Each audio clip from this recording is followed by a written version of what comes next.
2021년 8월 4일 늦은 밤, 세 남성이 의정부 시내 한복판에서 서로 맞서고 있습니다.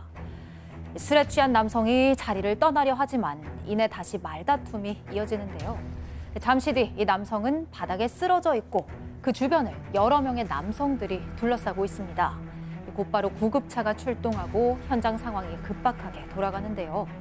오늘 사건 연구소의 키워드는 폭행과 사망 연결고리입니다. 예, 2021년 길거리 한복판에서 한 남성의 심장이 멈췄습니다.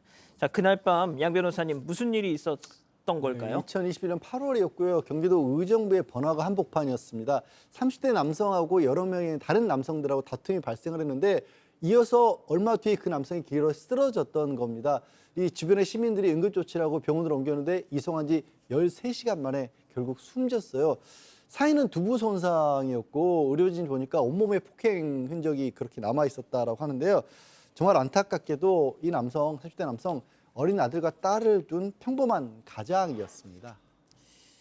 자, 30대 남성, 숨진 피해자, 어린 아들과 딸을 둔 30대 가장. 자, 그런데 그 CCTV가 지금 잠깐 사진이 나가고 있는데 CCTV를 보니 충격적인 장면이 포착이 됐죠. 네, 이 CCTV에 담긴 모습, 일단 사망한 피해자가 길거리에서 여러 남성들과 대화를 나누는 모습이 포착됐는데요. 그런데 이 과정에서 이유는 알 수 없지만 피해자가 먼저 이 상대 남성에게 폭력을 가한 사실이 확인이 됐습니다. 자, 이후에 상황이 급변하는데요. 주변에 있던 다수의 남성들이 피해자를 애워싸고 집단 폭행을 하기 시작한 겁니다. 특히 가장 주도적으로 폭행을 가하던 한 가해자가 바닥에서 뭔가를 집어들어서 피해자의 뒷목을 가격하는 장면도 확인할 수 있었습니다. 이후에도 계속되는 폭행에 피해자의 몸이 크게 휘청이다가 얼마 지나지 않아서 피해자는 바닥에 쓰러졌는데요. 당시 현장에 출동한 소방대원에 따르면 발견했을 당시의 피해자 이미 심정지 상태였다고 합니다. 예. 그런데 이제 피해자를 폭행해서 사망케 한 이들 인근 학교에 재학 중인 고등학생들이었습니다. 당시 영장 실질 심사 영상 만나보시죠. 혐의 인정하십니까? 유족들한테 할 말 없으세요? 폭행 치사 혐의 인정하십니까? 일면식도 없는데 왜 때리신 겁니까? 유가족에게 하실 말씀 없으세요? 일면식도 없는데 왜 때리신 거예요? 일면식도 없는데 왜 때리신 겁니까? 보통 저럴 때 죄송합니다 이라고 말을 이렇게 하는 경우도 드물긴 합니다만 일단 고개도 상당히 빳빳한 것 같고. 자, 그런데 여기서 중요한 거. 경찰이 신청한 구속영장이 기각이 됐었어요. 사망이 됐는데 누가 봐도 이제 영장이 될 거라고 봤었는데 영장 기각됐습니다. 큰 거 중에 하나는 고등학생이다 이런 이유도 있겠지만 더 큰 이유가 이제 결정문에 나옵니다. 사망하고 그 인과관계 부분을 좀 봤던 것 같아요. 정확한 사망 원인 또 그 사망에 피의자들이 고등학생들이 얼마나 기여했는지 또 예견할 수 있는지 이 정확하게 이게 밝혀지지 않기 때문에 이 영장 청구를 기각한다라고 밝혔고요. 다만 이렇게 주장을 하고 있습니다. 유족들이요. 예, 가해자들은 어떻게 얘기하냐면 싸움 끝난 뒤에 피해자 혼자 넘어져서 머리 부딪혔다고 하는데 유족들은 좀 달라요. 어떻게요? CCTV를 보면 피해자가 뭔가의 뒷목을 가격당한 이후에 35초 후에 쓰러지는 모습이 보인다고 하거든요.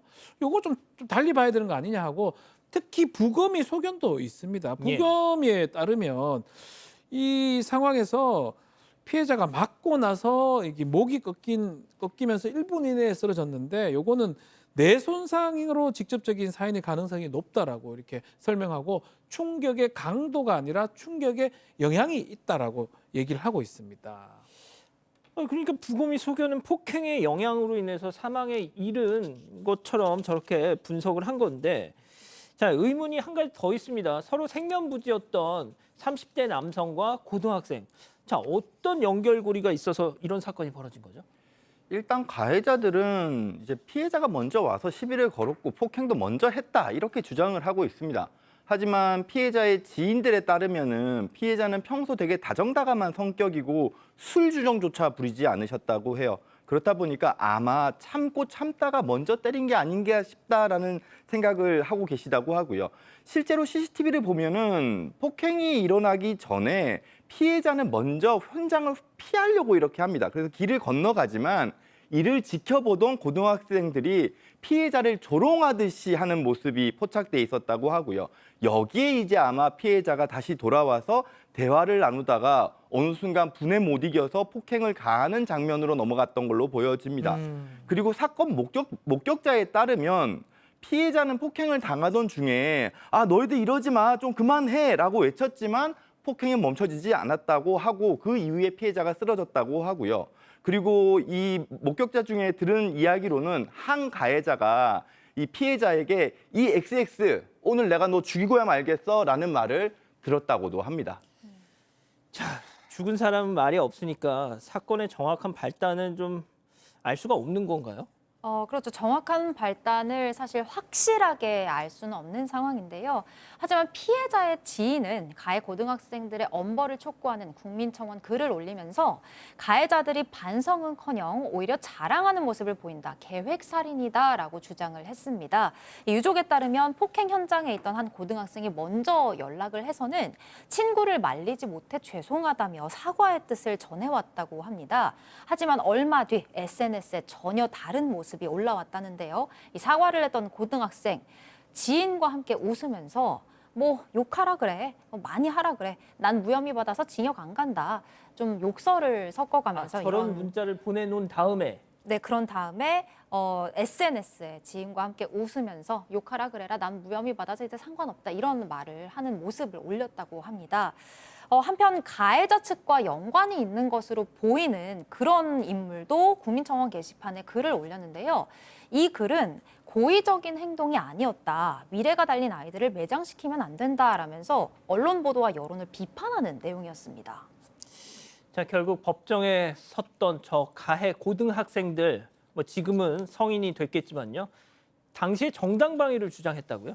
그러니까 피해자가 먼저 시위도 걸었고 폭력을 행사했기 때문에 정당방위다라고 주장을 했지만 정당방위 자체는 받아들여지지가 않았어요. 하지만 먼저 공격을 했다라는 부분은 법원의 판사가 이걸 양형 참작 사유로 사용을 했고 게다가 이런 내용이 또 들어가 있습니다. 혈기왕성한 이 가해자들로서는 참기가 어려웠을 것이다 라는 점을 유리한 정황으로 지금 참고를 했거든요.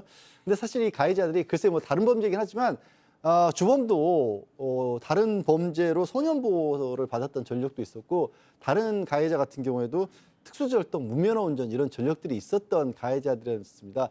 아무튼 결과는 1심과 2심을 거쳐서 주범은 3년 6개월에 그쳤고요. 공범 같은 경우는 장기 1년 6개월, 그리고 단기 1년으로 여기는 이제 재판 끝날 때까지 미성년자로 남아 있었기 때문에 이렇게 이 벌이 정해졌습니다. 박 변호사님께 네. 짧게 여쭤볼게요. 뭐 지금 다 나왔겠네요. 다 나왔다고 봐야 예. 됩니다. 그리고 앞서 그 재판부 내용 중에 혈기왕성한 피고인이 참기 어려웠을 것이다. 이게 무슨 말입니까 도대체? 이게 아마 소년이었기 때문에 혈기왕성하면 소년범. 때려도 돼요? 안 되죠. 소년범이고 미성년자가 범죄를 저지를 때 어떻게 보면 좀 그렇게 해석을 해주는 것 같아요. 근데 지금은 좀 많이 달라졌거든요. 이게 몇 년 전이긴 한데 뭐 나이가 어리다고 해가지고 그게 똑같은 범죄인데 이게 형이 줄어들 수는 없는 거 아니겠습니까? 촉법소년도 지금 줄이려고 하고 있는 상황이고 그러니까요. 그렇다면 지금 기준으로 봤을 때는 과연 저런 판결 이유라든지 이 양형이 과연 맞는지 조금 의문스러운 부분은 있습니다. 왜냐하면 계속 얘기하지만 사망한 사람은 대답이 없습니다. 알 수가 없습니다. 동기가 뭔지, 왜 일어났는지 명확하게 알 길이 없거든요. 그러니까 이 살아있는 사람들, 가해자들의 진술에 근거해가지고 판결이 났기 때문에 그 부분은 좀 아쉬운 부분이 있습니다. 예, 원장님이 좀 정리를 해주시죠. 이게 우선은 군중 심리라는 것도 무시는 못할 것 같아요. 이 아이들이 막상 사람들과 섞여가지고 서로 폭행을 가하다 보니까 그 안에 스스로가 묻혀버리는 거거든요. 그러면서 나의 책임이나 나의 잘못도 그냥 묻혀진다라고 착각하는 거죠. 특히나 어린 나이일수록 이런 사회적인 판단력이 떨어지기 때문에 이 군중 심리에 휩싸일 여지가 더 있습니다. 하지만 분명한 건 본인이 잘못한 행동에 대해서는 사회적인 책임은 반드시 뒤따르고 처벌도 있다는 것은 기억을 해야 할 것 같습니다. 예, 알겠습니다. 여러분과 함께 울고 함께 분노하겠습니다. 지금 사건 반장에 제보하십시오.